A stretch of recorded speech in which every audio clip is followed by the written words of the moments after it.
নমস্কার বন্ধুরা, আজকে কি রান্না করছি আমি দেখাই, চলো তোমাদের। এই দেখো বন্ধুরা, এই বেগুনের ঝাল করব।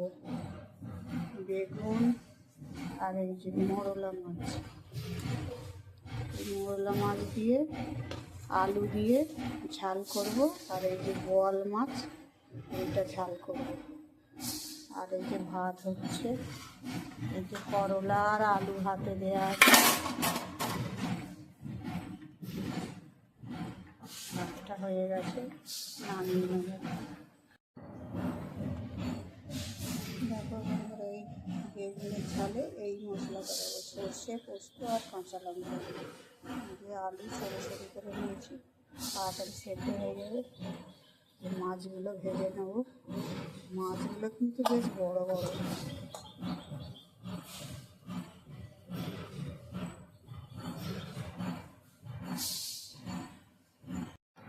বোয়াল মাছের ঝাল, এই দুটো